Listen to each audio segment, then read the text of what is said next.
Hi friends, welcome to our channel. ఈరోజు మనం 1920లో అమెరికాలో జరిగిన ఒక షాకింగ్ ఇన్సిడెంట్ గురించి మాట్లాడుకుందాం. అదే వాల్ స్ట్రీట్ బాంబు దాడి. సెప్టెంబర్ నెలలో, అది కూడా లంచ్ టైంలో జరిగింది ఈ అటాక్. వాల్ స్ట్రీట్ అంటే మనందరికీ తెలుసు, అది అమెరికా ఆర్థిక వ్యవస్థకు గుండెకాయ లాంటిది. అక్కడ ఎప్పుడు రష్ గానే ఉంటుంది. 1920లో ఒక రోజు ఒక అన్ఐడెంటిఫై వ్యక్తి గుర్రపు బండిలో యుఎస్ ఆసియా ఆఫీస్ దగ్గరికి వచ్చాడు. జేపీ మార్గన్ బిల్డింగ్ లోకి ఎదురుగా బండి ఆపి ఆ వ్యక్తి క్రౌడ్ లో కలిసిపోయాడు. అక్కడ ఏం జరిగిందో తెలుసా? కొద్ది నిమిషాల్లోనే ఆ బండి ఒక్కసారిగా పేలిపోయింది. ఆ ఎక్స్ప్లోజన్ ఎంత భయంకరంగా ఉందంటే మెటల్ ఫ్రాగ్మెంట్స్ అన్ని గాల్లో ఎగిరిపడ్డాయి. ఆ దాడిలో 30 మందికి పైగా అక్కడికక్కడ చనిపోయారు. 300 మంది పైగా తీవ్రంగా గాయపడ్డారు.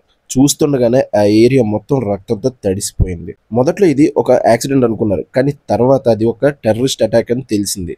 Over night maintenance crew damage ని క్లియర్ చేశారు. బాంబుకి సంబంధించిన ఫిజికల్ ఎవిడెన్స్ అంతా తీసేశారు.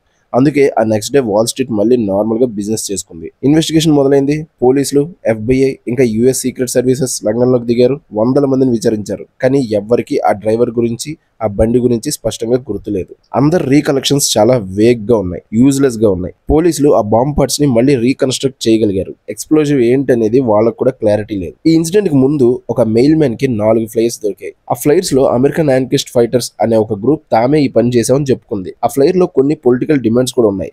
గతంలో జరిగిన బాంబ్ దాడుల్లో కూడా ఇలాంటి ఫ్లైట్స్ వాడటం వల్ల ఇన్వెస్టిగేషన్ మరింత సీరియస్ అయింది. FBI వాళ్ళు చాలా సస్పెక్ట్ చేశారు. ఇటాలియన్ ఆంకిస్ట్ అయిన లూయిజీ గ్యాలనీ ఫాలోవర్స్ ఈ పని చేసి ఉండొచ్చని స్ట్రాంగ్ గా భావించారు, కానీ వాళ్ళు ఈ కేసును ప్రూవ్ చేయలేకపోయారు.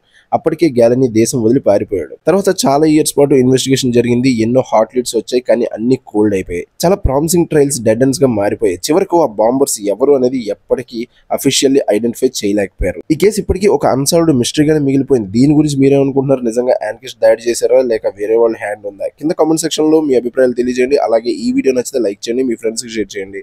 మన ఛానల్ ని సబ్స్క్రైబ్ చేసుకోవడం మాత్రం మర్చిపోకండి. మరో ఇంట్రెస్టింగ్ స్టోరీతో మళ్ళీ కలుద్దాం. By by.